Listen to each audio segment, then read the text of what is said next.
Things the batteries out on this. Hi everyone, welcome back to the most difficult session of the day, right after we've all eaten lunch and had the chance to talk.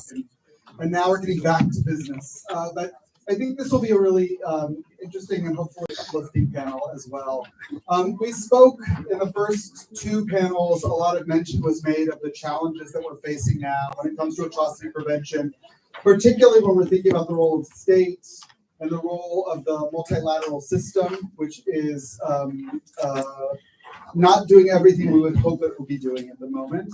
But this panel is really looking at a different perspective of atrocity prevention, and one that's often overlooked when we're talking about preventing identity-based violence in societies, especially when we're thinking about proactive and upstream prevention strategies. And that's looking at the role that community-based organizations play in dealing with the identity-based violence in the way that it's manifesting in very specific contexts. So to have that conversation, we've invited four people whose work I love and respect so deeply, and I'm excited for all of you to hear them talk about their amazing work that they're doing in four very different contexts. You can read their official bios in the program, and I'm just going to tell you how I know these people. Immediately to my left is Masa Soko, who has a new title from when I first met her. She is now Regional Manager of Metro Museums in the Western Cape as part of the Department of Cultural Affairs and Sports in South Africa.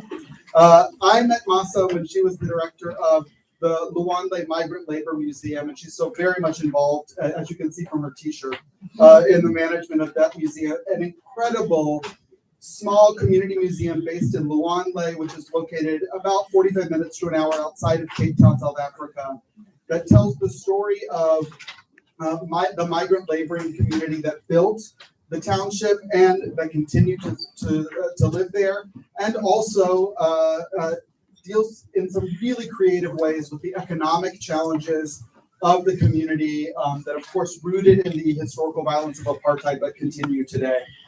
Next to her is Kenny Donaldson, who's the executive director of SEF, or the Southeast Fermanagh Foundation, based in Fermanagh in Northern Ireland. So they also have offices outside of Belfast as well, and in the Republic of Ireland too, no? And Kenny and his organization do incredible work supporting the innocent victims of the Troubles, those from both the nationalist Catholic community and the Unionist Protestant community who did not participate in the violence of the Troubles and yet suffered losses because of that violence. And his organization is working with coming to terms with all of that, the legacies of that violence today. Next to him is Elena Monicelli, who is the director at the Scuola di Pace Montesole, the School for Peace in Montesole, which is outside of Bologna, Italy. Montesole was the site of the largest war crime on the Western Front during World War II, when the Nazi troops, as they were leaving Italy, massacred villages in Montesole, killing hundreds of civilians. And now she and her colleagues have transformed that site into a space to bring together groups of people who are dealing with identity-based divisions today to use this space of past violence to deal with and prevent violence in the present. And then finally, next to her is my colleague from here at Binghamton University's College of Community and Public Affairs, David Campbell. David has worked for many decades on nonprofits and philanthropy, and lately his work has focused, along with myself and our colleague Susan Appy, who's here, have focused a lot on the role of community-based organizations in preventing identity-based violence and preventing mass atrocities. So he's going to give a bigger, sort of more bird's eye view of the kind of work that all of these other amazing people are doing on the ground in their daily lives. So I'm so happy to have you all here. Maybe just to start, so that everyone can hear a little bit more about what you're doing, we'll just go down the line before we open up the conversation. And if you could just say a little bit about what are the challenges relating to identity-based violence in your communities that you're dealing with, and how is your organization dealing with those today? That one I think maybe is better, the sound. Because this is working. I'm going to project so I can project as well. Afternoon, everybody. Can you guys hear me? No. Is it on? It's on the other, really close to your mouth. Contributing to my nervousness. Much better. Good afternoon, everybody. I think I'll start by firstly going to introduce why I became involved in museums. If you read my bio, you will see that I became an ambassador for District 6 Museum and Bible Museum. At the time, I was still in high school and had about zero understanding of what museums were about. And I think one of the main things that attracted me to these two museums was the histories that they told, which I could relate to. For me, as a Black South African growing up in Cape Town, museums are not your go-to areas. Most of them are presenting histories that are unfamiliar to us, or histories that are glorifying your Queen Victorias and all of that. So I couldn't find relation in those museums until I stepped into these two museums, where they were speaking about forced removals, they were speaking about migrancy and labor, which is something that made me want to get involved even more.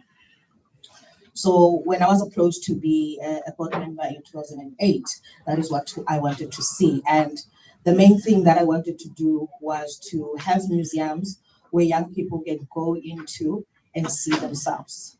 And I think that is one of the best things that the Lwandle Migrant Labour Museum is trying to do.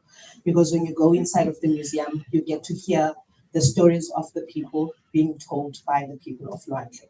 So it's a story of Lwandle by its people, telling you about the system of migrant labor that made workers come from the Eastern Cape to come to work for a period of time in the Western Cape, between 6 months to 12 months, being away from their families, leaving the women and children alone in what was called the Bantu stands, and having to work to be able to feed their families. Now, it made me to understand, because my dad was also a migrant worker. So at that point, I didn't understand why he was so absent at home. But when I got to interact with that type of history, then I could understand what was happening. And so what we are trying to do in telling those stories is to educate the people of Lwandle of the traumatic past that they came from. Because if you look at how families had to grow up without a male figure in the house, and how the women were then responsible for the entire household, and having boy children in the house who grow up without having that father guidance in the house. And then you end up having this new reality in South Africa where you have families that are being headed by women, single parents. You have children or male children or adults who don't have a clear guidance of life because there wasn't anyone present at that time to provide that guidance. Then you begin to understand how our community is shaped the way that it is. So what we do is that apart from doing the tours at the museum, we also do workshops with the youth to educate them about the migrant labor system, the hostel life, and how that has impacted the way that people are living now in Lwandle, and why there are certain things that are happening in Lwandle that are not happening in other communities. For example, when Lwandle was designed, it was meant to be an invisible space that was not supposed to be seen by people passing by. And the developments that are taking place now are in a way making sure that that still happens. Because when you drive past Lwandle, you see all these new businesses and homes for rentals that are being built and made higher so that you don't see on the other side. So it still continues even today. So we are trying to make our people aware and also understand themselves. And right now I feel like I'm talking to them.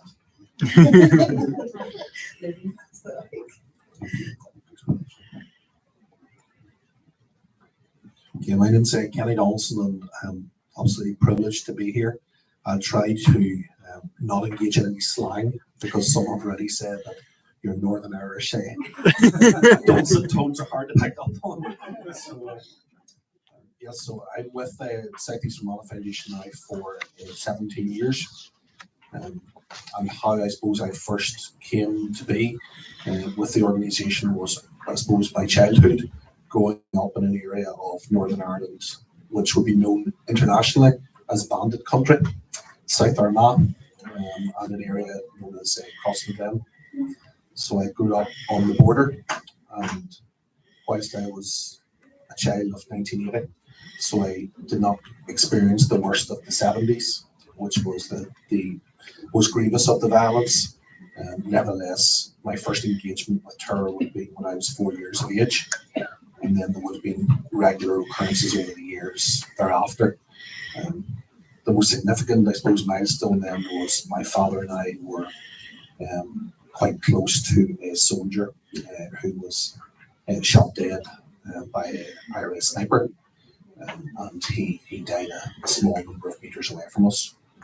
So that was when I was 13 years of age, and I suppose I went off to university, like a lot of people, but that childhood was still very much in the DNA, and I always felt that there was a vocation to be grappled with in the future.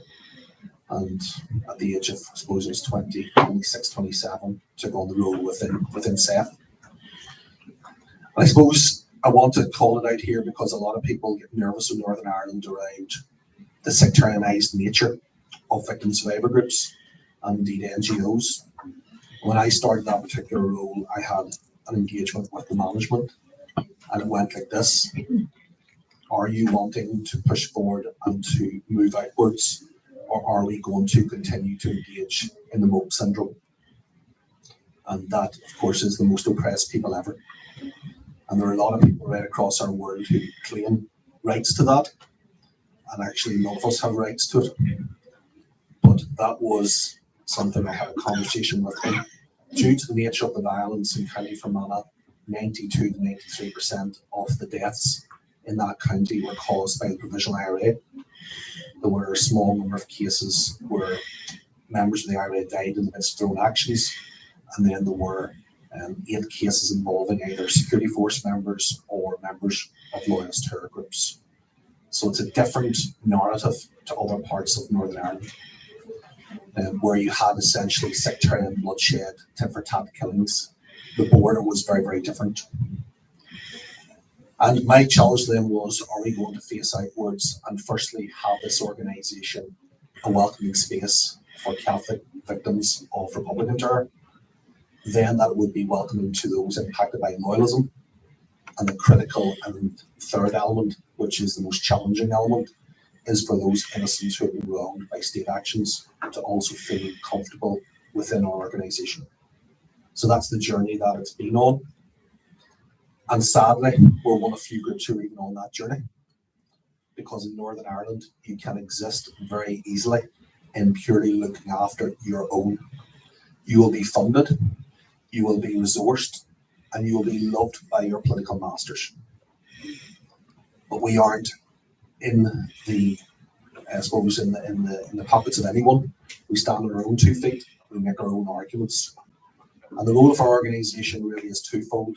It's one, to provide the very best possible services we can for victims and survivors, cutting across areas of trauma-based counselling supports, welfare, advocacy, re-education training programmes, but a really, really significant truth, justice and acknowledgement service and programme.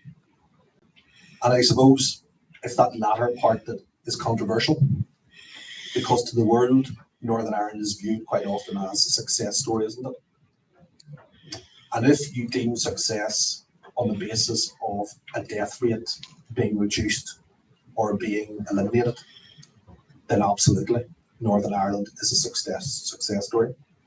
But if you actually care to look into the society that has emerged, there are 2 Northern Irelands. There is a Northern Ireland which has received the benefits of a peace dividend, where there are people who could live in the home counties of England, such as the nature of the society they live and work within. But there's an edgier Northern Ireland, a Northern Ireland where people who've had loved ones stolen from them and where they've received 0 accountability. The conviction rate in crimes in County Fermanagh is one example is 5%.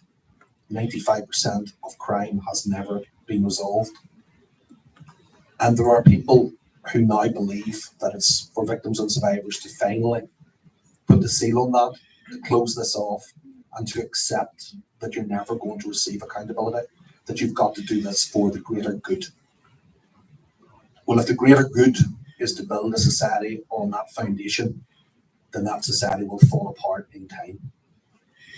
And we, I suppose, adopt that very sometimes lonely place. Loneliness was something that I heard spoke this morning in the session, and a very accurate term, because none of us who are in these roles should be here to be liked. Hopefully we'll be respected, but we've got to continue to have that challenge function consistently and without fear or favour. That's what we would seek to do within the group, and we'll get into the conversation and with the questions around the different techniques that we would use to do so. But I'm proud to say the group has evolved to a place now where it is respected and accepted by large swathes of the community that it wouldn't once have been. That's a success story in Northern Ireland terms, but we have a huge body of work to do. We have 20 to 25 years of contest around the narrative in terms of our troubles. A very significant challenge. And language, never is there a place on earth that has as many names for things as Northern Ireland. Our second largest city has got 7 different names. And some of you were jokingly saying earlier you watched Derry Girls. That's I've learned some of the nuances of Northern Ireland politics, but it has 7 names. We also, depending on where you come from, will describe what happened as terrorism, the troubles, the conflict, or war. So there are 4 different views around that, and if you say those words in particular communities, you will get different responses where you are. So I do feel it's sometimes very, very difficult for people who come in from another place to try and make sense of all of that and to wade through all of those different issues. Just want to say at this stage as well, a big thank you to university for the ongoing relationship we have, which culminated in us having a student not so many months ago, and she's here today, Chloe Cairncross. So it's great to see Chloe again and just to be, I suppose, connected in with this family of Binghamton. So thank you. There's another one over there, yeah? No? Oh, So, good afternoon, everybody, and thank you for having me here. And you were asking about challenges, and I would start with something that is bothering me since this morning when I was informally introducing myself to people, because I was describing Monicelli as the area where the biggest massacre, the largest massacre of civilians, Nazi massacre of civilians took place during Second World War on the Western Front of Europe. But then I started to feel very awkward in a way when listening also to the panels this morning. Because I'm characterizing, and it's a true definition. I mean, it's the largest massacre, but what does it mean? We had 770 civilians killed, but actually I was listening to 12 million people now involved in the area of Sudan. So what's the proportion, no? Or Ukraine was mentioned, or Gaza and Israel were mentioned, or Yemen, or whatever. So I guess that the challenge in education, because this is the field we are working in, is to really try to convey the value of every single human being. So it's not a matter of numbers, basically, but it's a matter of the care each of us deserves. And in this way, it's difficult also because when you talk about Second World War, even there you have larger crimes, a larger tragedy. Probably you have the tragedy. So you have the Holocaust over there, no? So sometimes it happened also that there were historians defining Montesole as a smaller episode of Holocaust that has nothing to do, of course. I mean, it's a piece of Nazi violence, Nazi fascist violence, but Holocaust is another thing. Why this definition then? Because again, language is important. And if you can relate to the biggest tragedy in history, and I'm using this in quote unquote, because of course, you know, then it seems that you can deserve more attention and sometimes. And then again, World War II is something very far in time, while people we are working with are experiencing tragedies right now. And it's difficult to combine the value of the past. So the question, the basic question is often, but what's the value in this kind of history? What's the value in memory, you know? But actually, every transitional justice manual would tell you that remembering the past is important. Unfortunately, this is related often with what we call a kind of anthem, that is the never again anthem, because it's false. I mean, we remember continuously, but it's happening continuously. So probably we are doing something wrong in remembering. And this has a lot to do probably with the concept of identity, that is something very rooted, of course, in our past, not only the collective past, but the individual past. So I was listening carefully because you have your own history with you, no, in your work. I'm not related personally to the place where I work, but still, Second World War and fascism and anti-fascism was something very present in my family. So it's something I can relate to.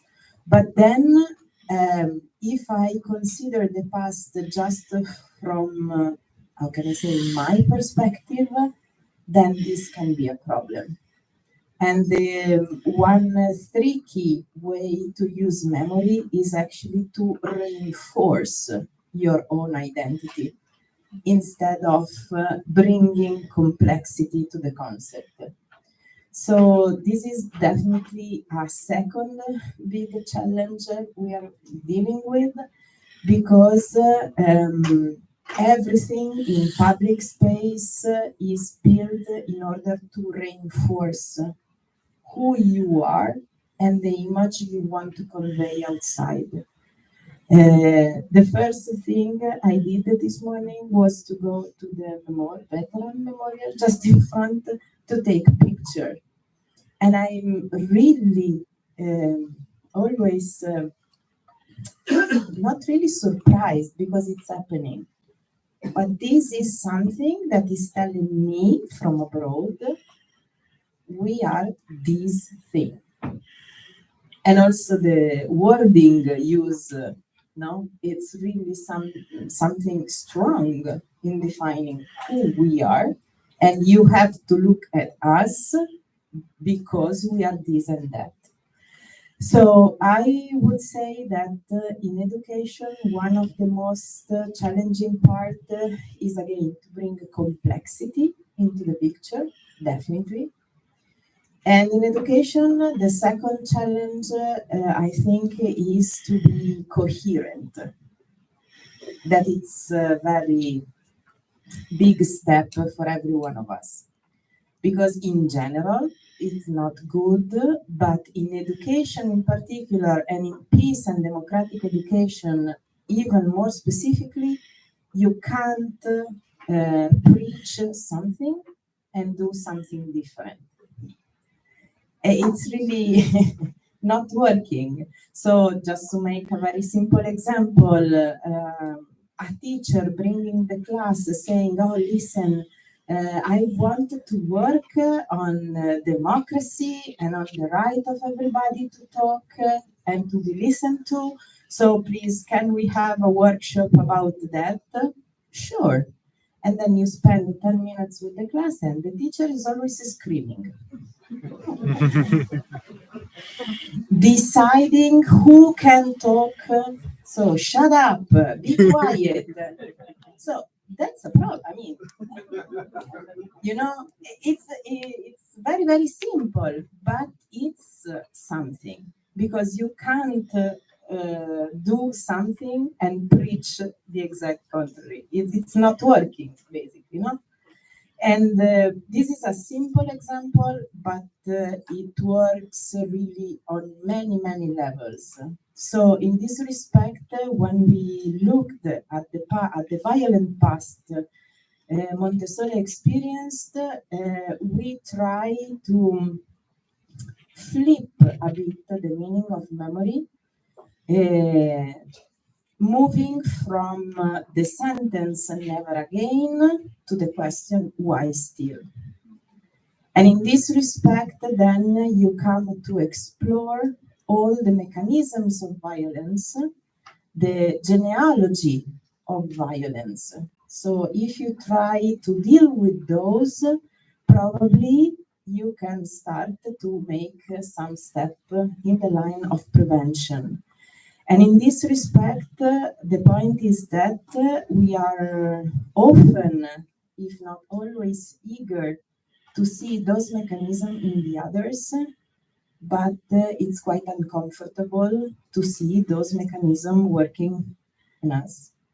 So the point is that in this respect, we try not to use the, how can I say, the usual school framework. So we teach something that you can learn, but the principle is something that is called co-education. So for example, for us, the basic shape of the group is the circle, because you have to look at each other and nobody has more power than the other. And that this doesn't mean that we don't have roles, because you have roles and responsibilities, okay? But then my opinion is as valuable as yours in some way. And again, practice is exactly what we are asked to teach in some way. So I was just conveying some example. I had a lot of things also coming from this morning with me, but later on. First, I'd say that I hope none of my students ever describe my classroom the way that you just described. I don't think I've ever said to a student, shut up, but please, if I ever said that to you, let me know and I'll apologize. And I also kind of think, I wish, Carrie, you had asked me to go first, because we have these three people from these really amazing, interesting places who are actually doing the work, and then you left the researcher for sort of last and just sort of talk about it. But as Carrie mentioned, so I'm David Campbell, and I really began my career as a sort of nonprofit sector researcher. I looked at community-based nonprofit organizations and was really interested. I worked in them, and I was interested in how they sort of operated. And in 2018, I was in the first class of fellows for IGMAP, and was invited to teach the course in NGOs that is part of a core course in the master's program for in genocide and mass atrocity prevention. And when I began the course, or when I created it, I was interested in what I could, how I could adapt it from what I'd learned about teaching about community-based nonprofit organizations. And I was interested earlier in the conversation about international development, because international development is always about these big international NGOs or really large organizations. And when I conceived of this NGOs course, it never occurred to me that I would spend time talking about big transnational NGOs. I was really interested in what happens at the community level. And over the past 5 years, as I sort of taught this course, my students and I have studied about 20 organizations in 15 countries, 20 community-based organizations, of which Seth has Kenny has been a partner with my class, I think, sort of 3 times already. And the reason I was sort of drawn to it is that community-based NGOs have this capacity to engage in community building in a way that just states can't. They have this really unique capacity. All 3 of the panelists here are deeply immersed in the communities that they're sort of a part of. I mean, what is it? I want you to think about what is it that a community, even if those of you who are American, what is it that a community-based nonprofit sort of brings to the table? It's really an immersion in the local context. Those of you familiar with the American Civic Association here in Binghamton know that the people who work at the American Civic Association know about what life is like in Binghamton and what are the challenges that immigrants face. People who are working in community-based NGOs that are addressing identity-based violence are immersed in the context that community's context. Kenny began talking to you about what his experience was growing up in Northern Ireland, how he, even though he's younger than the most difficult times during the Troubles, that he had a very personal experience with those. Masa could also talk as well about what her experience is as a member, growing up in and around Cape Town, or what it's like to grow up in that area in Italy around Bologna, where that sort of violence took place. So what I've always been drawn to about community-based NGOs, and the reason I wanted to do research in it, is that I think they have, when people get together in community to try to address a challenge like identity-based violence, they have much more freedom in some respects than state actors do. They're drawn by whatever it is that sort of drives them. They're immersed in the local context. They have ideas about the conflict that they can act on in ways that states can't, because states have a multiplicity of interests they're trying to manage. Community members have much more sort of freedom to define how they understand the conflict they're trying to address and to develop strategies that sort of are responsive to that. And then a reason I've always been much more interested in nonprofit organizations or NGOs globally than states is that they're mission driven. People that do this work, people who work in community-based nonprofit organizations, are drawn to it because they're drawn to a mission. There's something they deeply believe in that they want to be a part of. When I went to CEF, people I met at CEF are deeply committed to sort of addressing the sort of challenges that people in Fermanagh and other parts of Northern Ireland face with respect to the Troubles. When I traveled to Mitrovica, Kosovo, where there is a deep-seated, long-standing conflict between Serbs and Albanians in this ethnically divided city, that inter-ethnic organization is the staff there are driven by a vision of what can they do to make it possible for people in Mitrovica to live together. And then finally, I would say the thing that really strikes me about NGOs that I'm really drawn to is they develop context-specific strategies to address identity-based violence. The situation in Northern Ireland is different than the situation in Kosovo, is different than the situation in South Africa or Cambodia or any other, you can name, or Argentina or Colombia.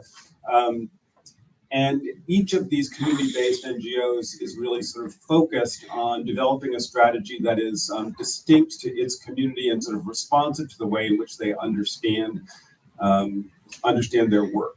I think all of them believe that they're not the only actor. They're not going to transform the conflict fundamentally, but they all have the ability to sort of act on their passion and work in meaningful ways to build a better community. I should also mention TIDE as well, the South Sudan organization that Sansi started, another sort of great example that my students and I have sort of learned about. Sam's deeply immersed in his community in South Sudan and customized an approach to addressing conflict there that was uniquely responsive to that situation. And so for me, community-based NGOs are much more fun because they're mission-driven and the passion of the folks involved engage me and make me sort of want to learn more about what they do. Maybe that's the thing. I'm sure that all of you gave us like a sort of overview of the context in which you're working. I'd love to talk a little bit more specifically about the programming that you're engaging in. One thing that I think has drawn me to all of your organizations is the way that you're all dealing with the past and like legacies of past violence, but also you're using the past as a way of dealing with like things that like the realities of the moment too. It's not just about the past, it's really about the way that that past is manifesting today, or using the past as an avenue for engaging with the challenges that your societies or other societies, in the case of Elena, who's working in different sort of bringing people from different societies to Italy. Can you give just one example of a program that shows some of those creative responses that you're developing for dealing with the challenges of the past and the challenges of the present simultaneously? Okay. So for us in Luandle, All right, you need the magic microphone.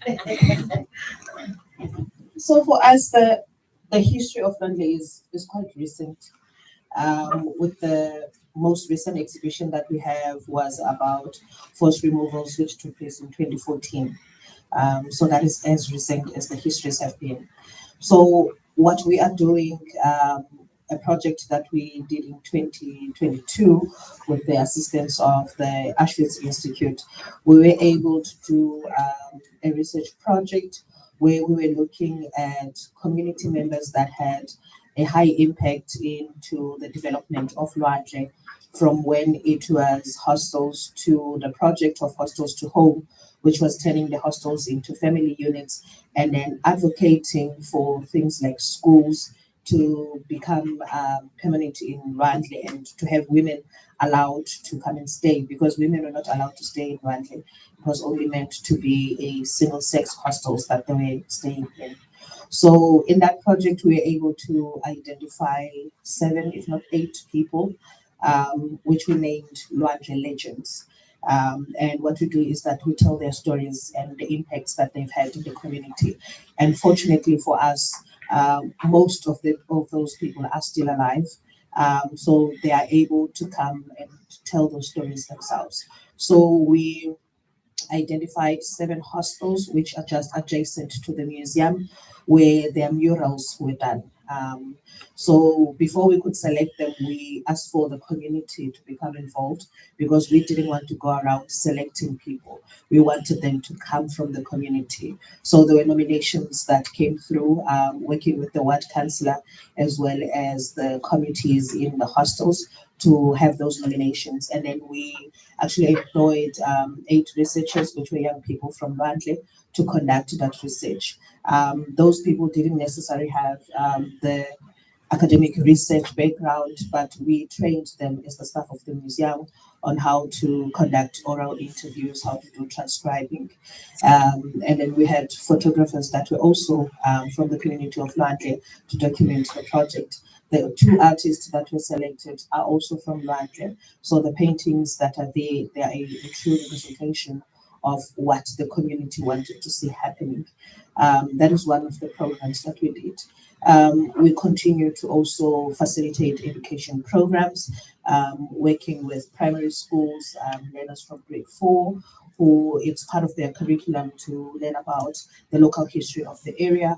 So what we do is we do presentations at the school, or we actually, if we do have funding, we get transport to bring them to the museum, where they get to see the actual hostel that was preserved, which is Hostel 33, which is the only hostel that is still remaining in its original form, as it was used during the migrant labor period. We did a restoration project on it in 2010, and so it's part of the biggest assets that we have in the museum, and we use it daily to educate the people, to educate the young children. There is a lot that is happening in Luande, and we're doing that to try and not make the museum to be a white elephant in the community, but we want it to be a space of engagement, a space where people can have difficult conversations, a space where people can come together and have or share their memories of Luande, share ideas on how we can shape a better future for the young people of Luande and how we can better tell the stories of the migrant workers. And I think one of the challenges that we are now facing is trying to preserve a hostel, which is it's part of the community, and how that is in some way making it difficult for the people in that block of hostel to get government services.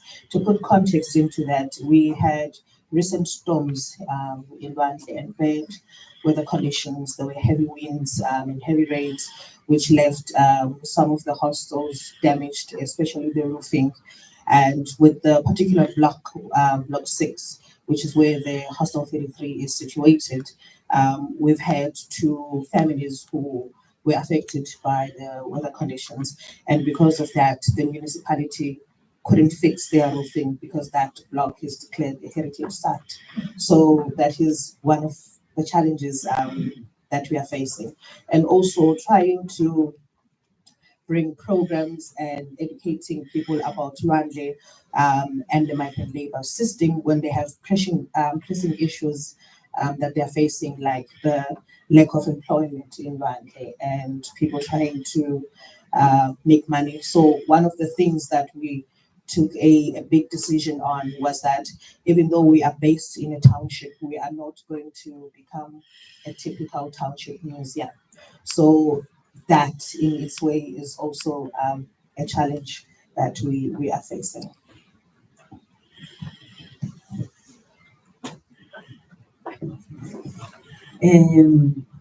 So the B School Foundation itself was born out a civil society initiative that was bringing together 40 youngsters from Italy, Germany, Israel, and Palestine.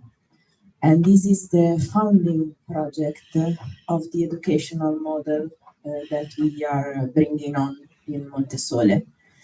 The idea, again, to recall the core word of identity was to bring different people together and to try to explore the possibility to live in a way, or better, to deconstruct the identity you come with in Italy, and to build another kind of identity that is not monolithic, but it's more sandy, I would say, because when you don't have these rocks conflicting, sand can melt a bit more and can find a different way of being together.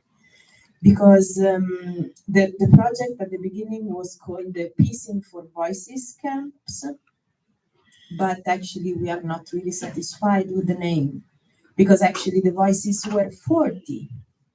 48 if we include also the educators and the trainers accompanying the groups. So you bring yourself, and of course you bring yourself with your own community identity, public identity, whatever, but that's not the label. I heard a lot this word this morning, and I'm really concerned about the possibility to work on labeling people and things, considering this one of the most dangerous mechanisms in terms of violence and building the culture of violence, because we are talking about preventing mass atrocities, and so we are talking in cultural terms. something that we are often presenting to the people coming to Montessori is that, of course, the massacre started on September 29th in 1944.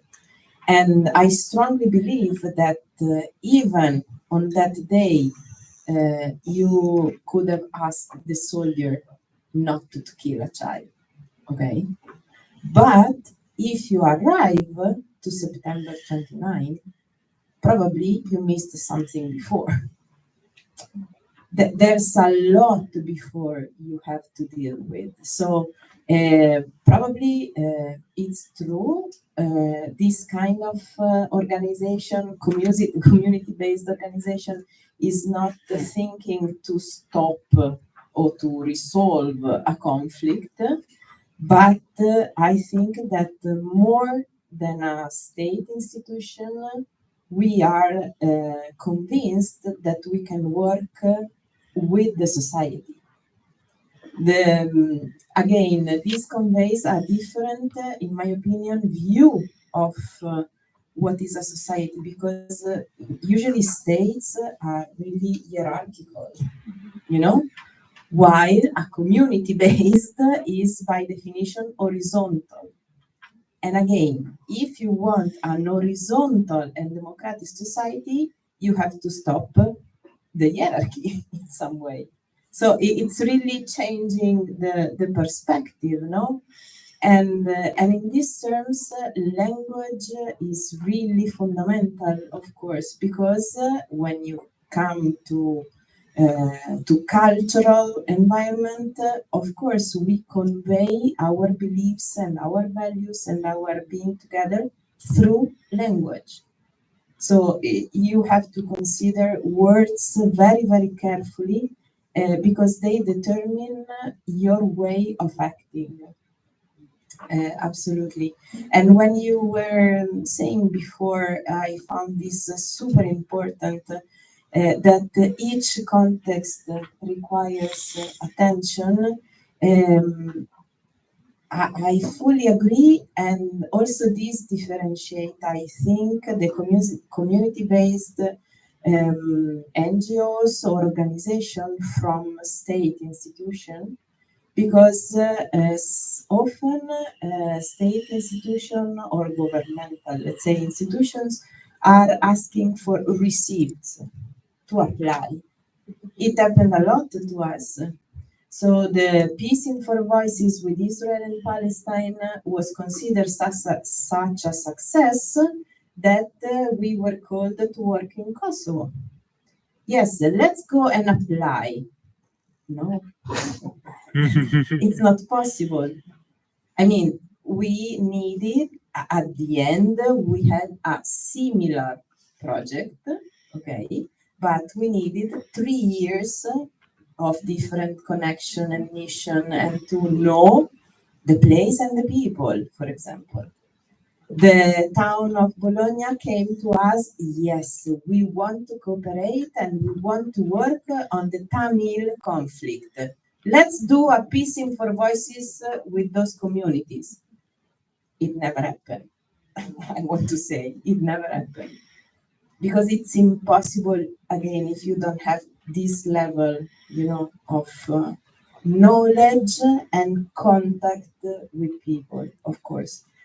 And about words and about vision of the world, I was impressed lately when I heard the sentence that rights is a polarizing word, and maybe we should shift to freedom. I don't want to give up on that. Yes, yeah, I know. But I really feel that I need to underline this because otherwise, I mean, it's right is a right. It's not a concession we receive, you know. It's something that it's important to mark again in terms of hierarchy, in terms of power dimension. So we have to keep on using those words. And believe me, in this society, and now I'm thinking to workshop with, again, Italian students, for example, this thing of having rights, it's incredible to them.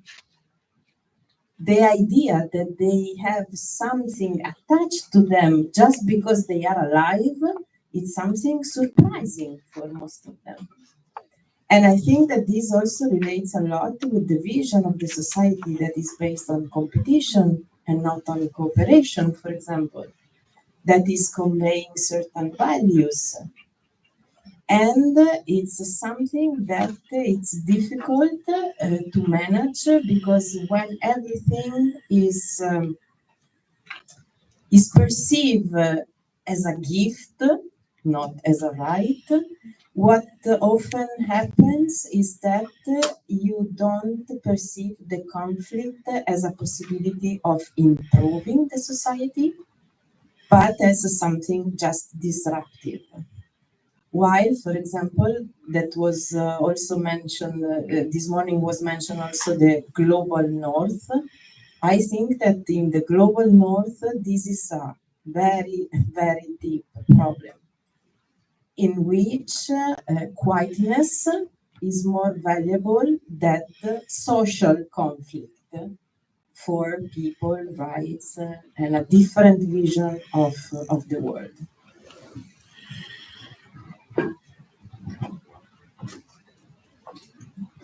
Yes, I suppose to start this one off, there's a few different psychological ways that we try to, I suppose, encourage our constituency to think. And I suppose that's conform or do. You either conform to something or you do something to change. And we also adopt the approach of keep focus at all times. Ignore the noise around you. You've got to keep focus where you're going. And the reason why I say these two things is that when violence strikes, often control is taken away from the person who is the victim, and other people step in who claim that they will stand up for those rights, who will ensure that things are done as they should. And the truth is, nations across our world, we see that doesn't happen. And it's only when those who have been grievously wronged themselves come to a place of being able to self-advocate that real change can happen. And I've witnessed that many occasions over the years. In Northern Ireland, there are deemed to be two tribes, PUL and CNR, Protestant Unionist Loyalist and Catholic Nationalist Republican, and never are the two expected to meet. But as an organisation, we seek to reconfigure thinking around how we divide as a people. We say we divide on the basis of those who are prepared to use, to glorify, or to excuse violence, and those who do not. And think about that for a moment. That transcends your ethnic background, it transcends your view on the Constitution. It's a value system around what is acceptable in the pursuance or defence of a political objective. So we push back against this idea that that's how we arbitrarily divide as a people on the basis of your accidental birth, what you're born into. Because none of us have choices around that, but we absolutely have choices how we live our lives. And the other aspect, and maybe this is going to be a little controversial, I don't subscribe to the notion purely that we should view the world through the issue of rights. I believe there's another word missing, and that's responsibilities. And nobody wants to know that these days. So whether it's a responsibility as a citizen of a nation, or whether it's a responsibility as a citizen of the world, we try and instill within our constituency of people that they have responsibilities. So how they talk and how they represent themselves has impacts in a very, very difficult society. So what we would encourage as an example of this is when there are anniversaries coming up and remembrances, if someone's loved one has been murdered, and as a consequence of that murder, it then brought about a retaliatory action, we encourage those connected with the organisation to also remember those who were murdered or killed as a result.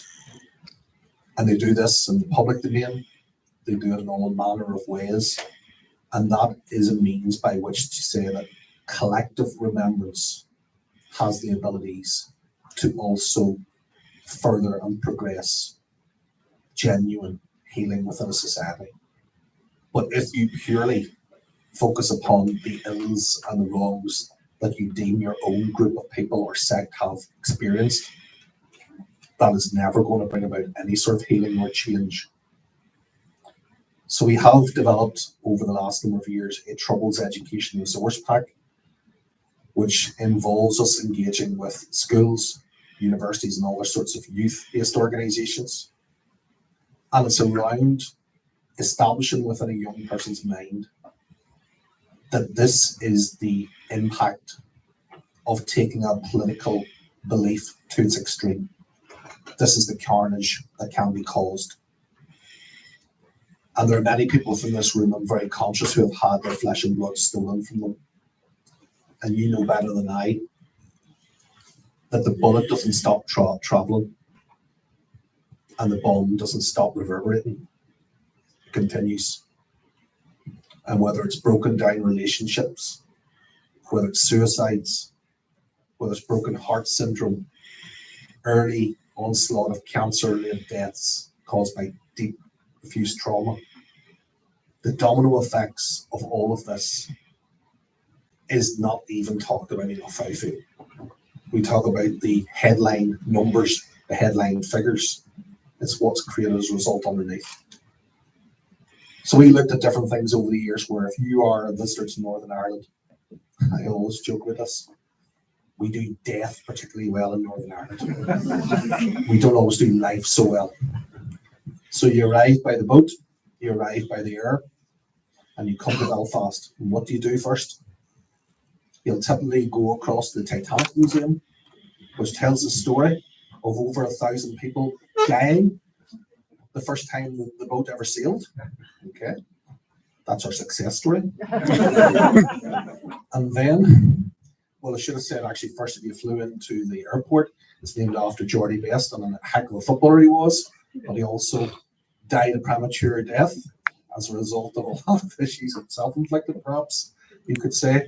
But the other issue is then you're met by any amount of people who seek to put you into black taxis or red buses or walking tours to take you along two roads in West Belfast where the spoils are shared between the two sets of ex-combatants, as they refer to themselves, and they will tell you about their hard luck story and the years that they did for their cause.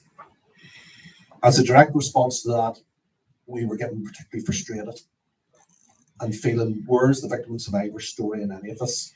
Because it certainly isn't conveyed by those individuals. So we developed legacy trails along the border corridor of Northern Ireland, the full length of it. And people are brought out on buses. They are given briefings ahead of time, but critically, it's the victims and survivors themselves who have been impacted, who stand and give direct testimony. They're taking back control of the issue. And they don't speak with words of hatred or vengeance, but righteous anger. And they have every right to be angry.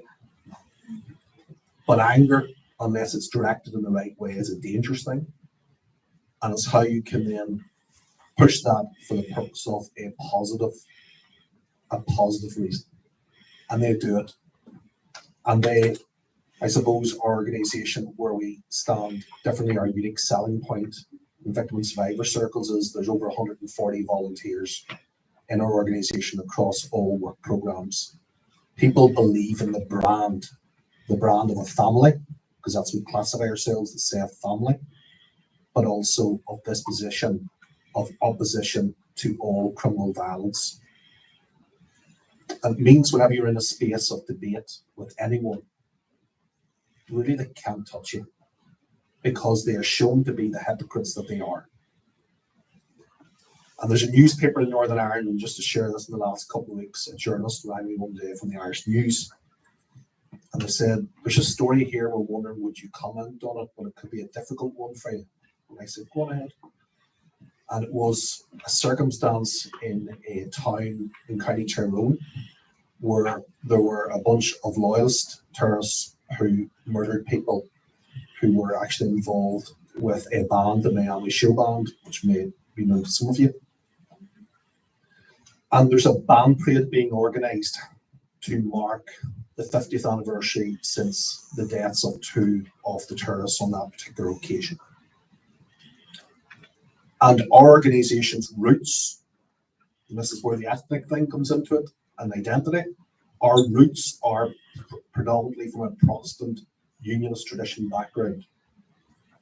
But the Irish News came to us to seek response because when they contacted other NGOs, they did not want to speak. Why did they not want to speak? Because you can't condemn this and then say nothing when it's done from the Republican side. The difference is we are consistent around all of that. That is wrong, and bringing that type of behaviour and activity into a public space. Everyone has the right to remember their dead. That's an absolute. But they do not have the right to bring it into a public space and to goad the very people who have been harmed so grievously. And that's what our society does day and daily, sadly. Terrorism glorification is systemic within our society. It's a deep, deep problem. So yes, the death rate has ceased, but the troubles are being fought still. And I would call it in a psychological terror type of approach. So we have a long way to go yet. Are you able to say something? And then I'll open it up. Again, I kind of feel like I'm in this role of observer because I'm not part of an NGO. But one thing that I guess I'd ask folks to, or that I notice, and maybe I'd ask folks to sort of notice, and I appreciate Elena, you're sort of commenting on my focusing on context. Just listen to everything Kenny just said. It's all steeped in the very specific experience of violence in Northern Ireland and this sort of set of activities that Seth undertakes. But Carrie's original question was asking the group, tell us about a program or an activity that you do that sort of brings past and present together that helps you sort of deal with the past and sort of and think more positively about the present. And one thing I've thought about as I've studied these NGOs is really there isn't a single way, right? Yes, it's context specific, but I just made a list of the different kinds of activities that organizations do. Some you see in several organizations, some you see in only one. People who took my class would know cookbooks. Cookbooks are really sort of popular, and organizations have remembered the past by sometimes creating cookbooks, but also using them as a way to heal. Quilts. You have a quilt project that remembers people who were murdered in Northern Ireland. A wide range of services. Some organizations will say what we want to focus on is mental health counseling or some support services or things of sort of that nature, again, depending on the context. Education through museums like in Cape Town, or an education such as in your organization in Italy as well. But there and memorials. There are exhibitions, memorials, museums, education, services, advocacy. So there is not really a single way for an NGO to be responsive to the context, both sort of thinking about the past and sort of building a way forward. Not only is it context specific, but there really are a wide range of different approaches. And I'm sort of struck by how distinct they are across organizations, but then the times in which When we did cookbooks in my class, we did so much cooking last semester in my class. We asked the other organizations, oh yes, we have a cookbook too. Yes, we have a cookbook too. Yes, someone in our organization sort of put together recipes, all as sort of as a strategy. So there are these distinct approaches, but then some things that are consistent across organizations. Just a super quick comment because this book thing triggered me. Yes, there are many different things, but I think that as Kenny was saying, it's always a matter to have in mind the framework you are working with, because and this cook thing triggered me because I'm Italian.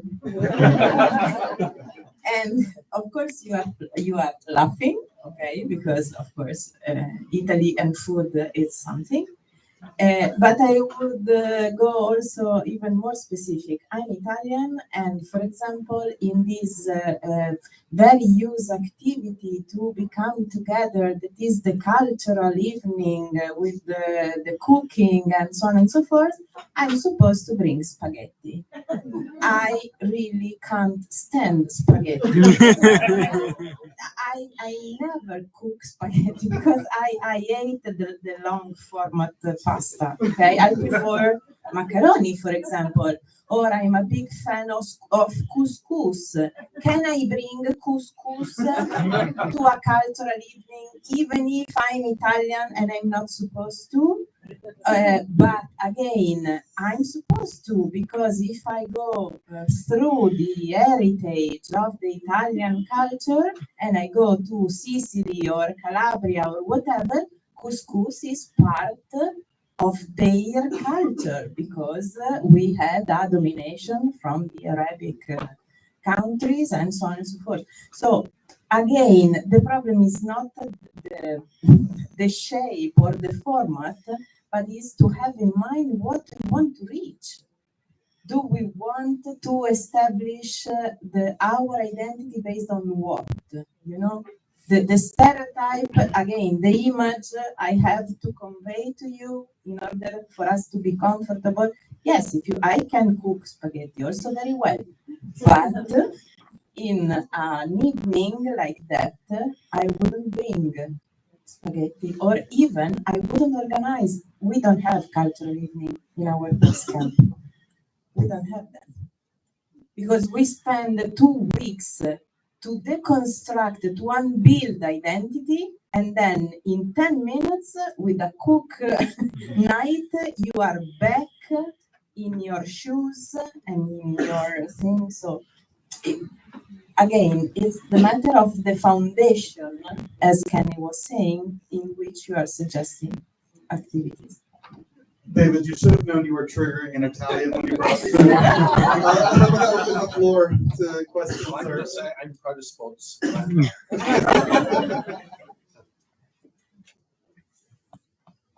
Yeah, Jeremy.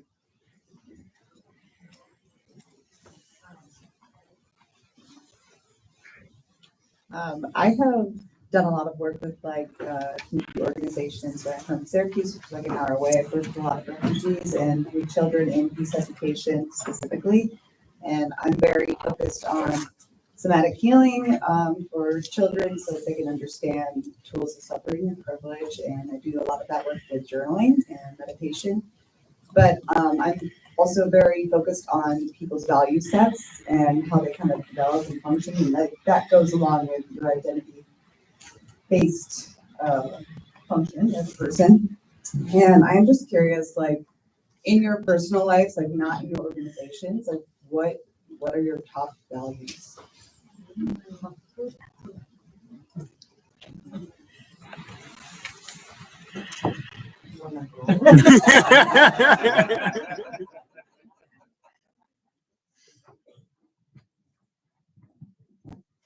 good question.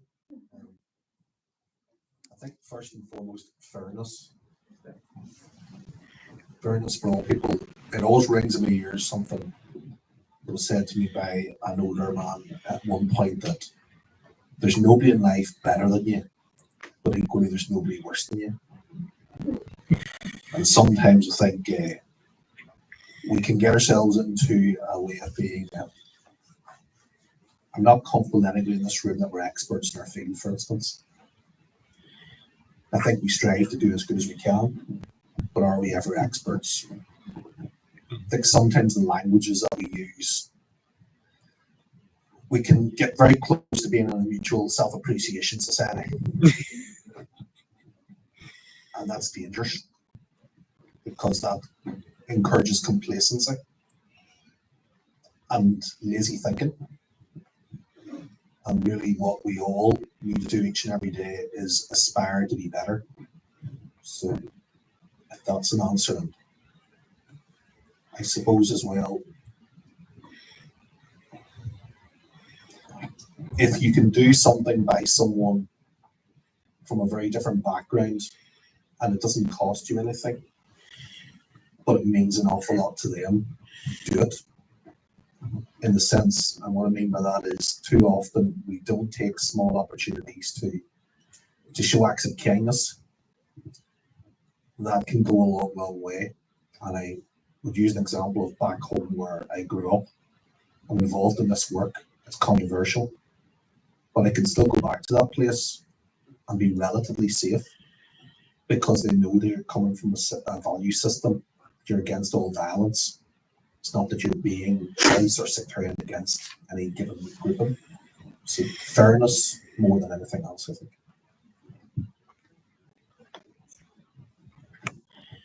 Okay, I think for me it's respect. Respect for yourself, respect for the next person, and treating that person exactly how you would want to be treated as well. I think that's the basic value and principle that I would find. And if you respect the next person, you don't have to agree with them. You just respect them as a person, and you acknowledge them. You acknowledge and validate their opinions. You don't necessarily have to agree, but just show respect to everybody.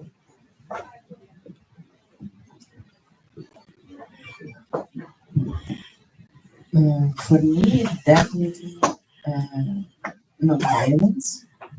And I would add to that social justice, because I think that this can convey in the most complete way my idea, my aspiration for an horizontal society, and in which respect for everyone is over there and it's a value in itself, and fairness. And so, yes, I would say social justice probably. Yeah. Again, I don't work in an NGO, so I can't sort of claim a value, but I'm going to just tell make an observation to help the story. I do think all the NGOs that I studied are values driven. I was so glad to get that question because I had a note about sort of mission driven and sort of values driven. But last summer, I did have the chance to go to Northern Ireland, and before I went, I asked Kenny, well, how I'm going to spend 2 weeks there. How do I sort of how should I sort of orient myself? He said, well, would you like to stay with some Seth families? And of course, at first I was like, oh my goodness, what is this going to mean? What will it be? Staying with people? Will they hate having me in their home? But I said, yes, that would be a real learning opportunity. And so I stayed with 5 different families affiliated with Seth. The first 2 families I stayed with, the first one was a woman whose husband had been murdered by the IRA as he was a police officer. He was murdered by the IRA. She had 2 young children. The second person I stayed with, a person whose sister had been, he had been in a car and that had a car bomb in it, and his sister and a friend were killed in the car bomb. So he was a Catholic. And what I was sort of struck by, these were both Seth families. And when Kenny says fairness, what I took from that was that both the woman whose husband had been murdered, who was very young at the time, and the guy who was very young at the time, whose sister was murdered, one Catholic, one Protestant, both victims of violence. Both have struggled in their life because of this experience. And when Kenny says Seth is about fairness, he's saying both of these people have suffered. It doesn't matter that one is Catholic and the other is Protestant. they both have suffered. And what I appreciate about the lesson, even though I thought, oh my goodness, what have I gotten myself into, was that it really revealed to me really the values that sort of govern that organization, that both of those people and those people work together because they want us to recover from this sort of experience of violence. Got another one back here. Hello, thank you for taking the time to come and speak with us today. I'm just curious about your own experience as individuals working with organizations who have really close personal ties with their local community. How do you do memory without entrenching one single story? Or in other words, how do you incorporate conflicting narratives to ensure that all parties feel seen?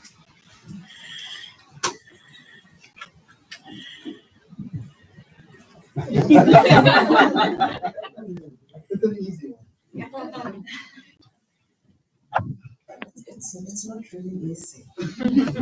And I think it is still something that we struggle with in London. The big idea we have is that one day we're going to put our two neighbors with London community in one place and have them speak it out. Currently, we are surrounded by what was classified white group areas and colored group areas. Those are our neighbors. And in the 25 years of existence of the museum, we've seen like 10, 20 of those people coming into the museum.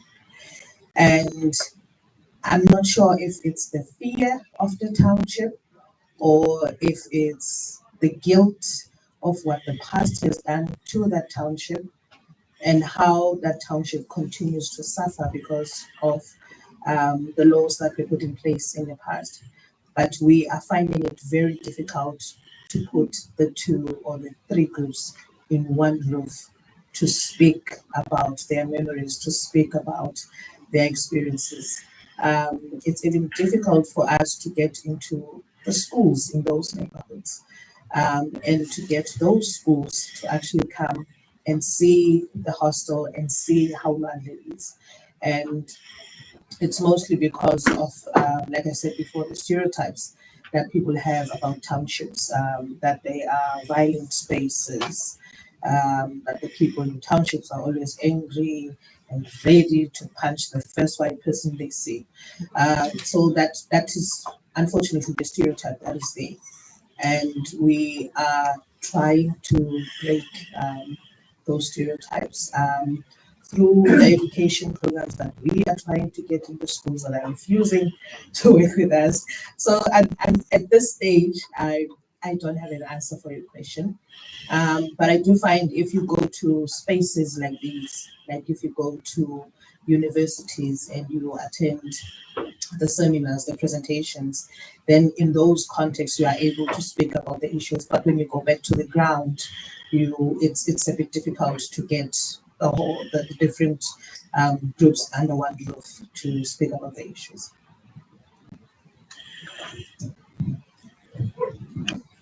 I think you can sort of answer this almost in a couple of ways because there's two forms of bringing people together in our context. People from a different denomination or religion or ethnic background in the context of all being victims of the Troubles. That's one set of people to try to bring together and to show a form of unity.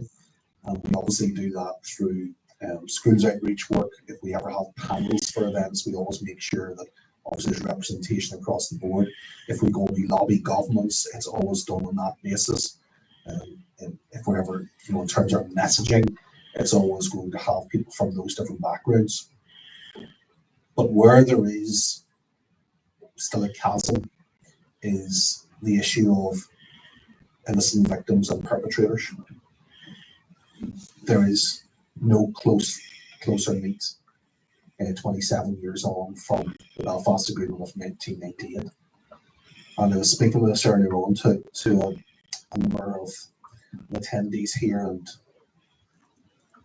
I think what Northern Ireland needs badly as a society is to be humbled. Humility does not exist.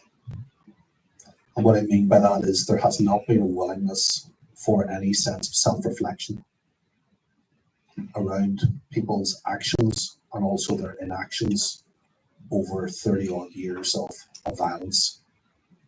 And that cripples the efforts to build a really sustainable future for Northern Ireland. People say we are at peace.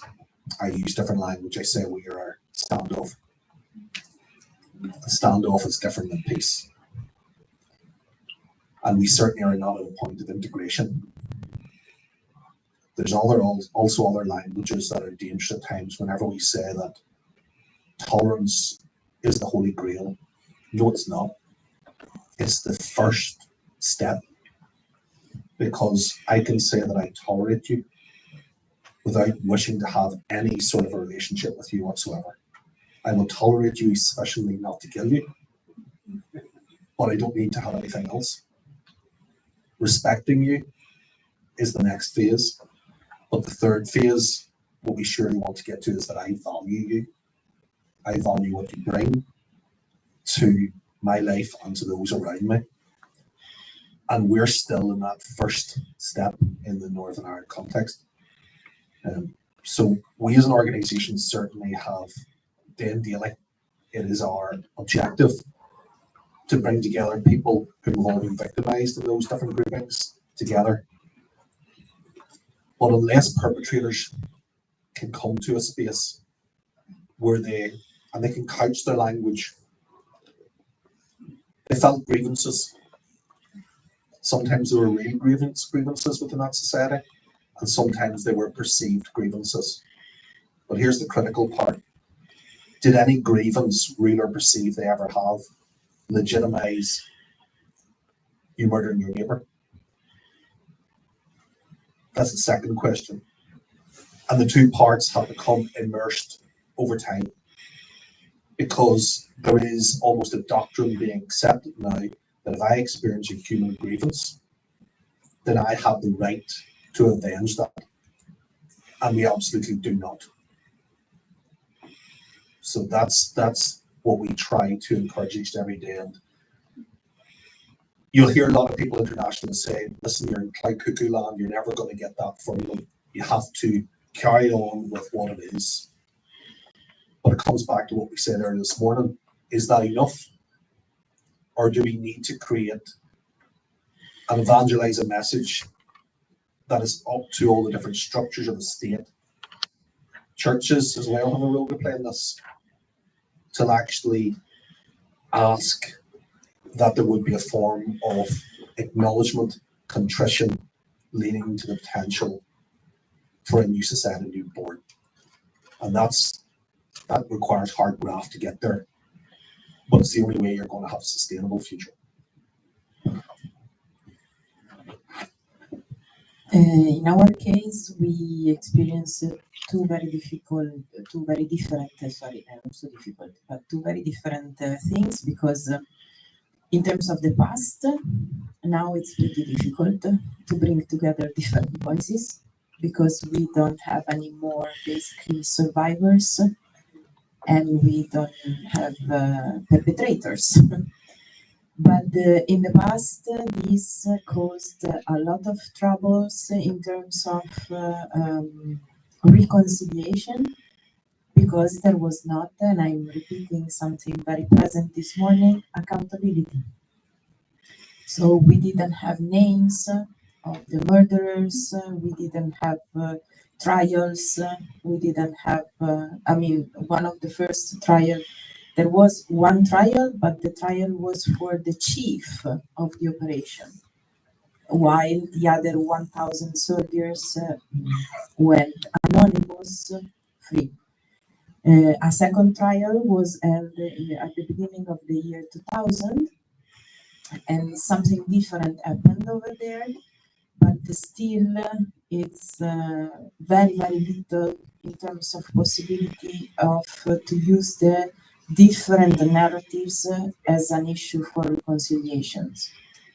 In terms of the present, I would say that generally speaking, of course, moreover, if you are dealing with the conflict context, But in every kind of workshop, one of the issue for us is to have time. We choose to have at least a day workshop. You can't come to Montessori being there 2 hours and then going away. It's not something. We think that one day it's the minimum to be able to create the atmosphere, a trustable atmosphere, and to try to have space for everyone to talk. In case of conflict context, of course, I mean, those camps I was mentioning before last between 12 and 15 days. So it takes time to share, it takes time. So it's not something that we can do like that. One final question or remark? It's just a remark, okay? And because I think if I would wait for the man who killed my son to be contrite and apologize, I would be his victim for the rest of my life.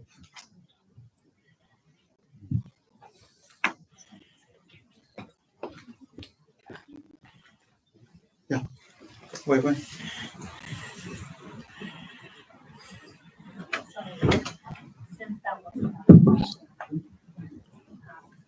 Hi everyone, this is Wei Nu. I am a GMAT student here, and I'm originally from Burma, Myanmar, and I also run a local organization called Women's Peace Network.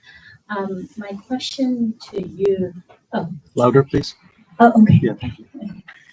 My question is around the relationship between international organization and local organizations, as well as the dynamic between the donor organizations and community-based recipient organization. First question, I guess it's two related questions. One, how do you feel you have enough support from the international organization, whether funding or other kind of support in the line of work you do in terms of memorializations, peace building, and so on? If you feel you don't have enough, and what's your strategy to sustain or to advance your work? And if you do feel supported, or if you have some collaboration, what are the best practices what do you think are the best practices to be more effective in your work? Best practices in terms of relationship, collaboration, engagement. What do you find challenges, and what do you think are the best practices we can look forward to? Because I see here there are so many international, so many organizations who are working on the representative of so many organizations who are working from the international level. So it might be helpful for us to understand more a little bit. Thank you. Good. Just like 30 seconds. I will be very quick. No, we don't have enough support. Strategies. Let's talk about it. No, it's extremely difficult, but I think that international level is a resource in terms of possible discussion. So the basic for us is trying not to lose contacts, because you never know where you can find help and when you can find help. So the point is to support each other even from, I don't know, distances. But no, I think that at least our experience at the community-based level is that money go elsewhere. Any quick addition? For Monte, we've been getting some support from international organizations. Just to name a few, the US Consulate has been very helpful. The Auschwitz Institute has been helpful. We've also had programs with the Michigan State University. So we have been getting support. The biggest thing that any partner would want is a concrete plan of what you want to do, the goals that you want to achieve and all of that. But I think one of the biggest challenges with any community-based organization is enough funding. I'm maybe going to say something actually that you wouldn't expect. Finance ain't the problem because finance can always be made if you've got people involved in an organization who believe in it and the will. I think money can be raised, but it's about political will and it's about access to the constituencies of people that you seek to affect. If that is in place, the finance is never the problem. Please join me in thanking our panelists.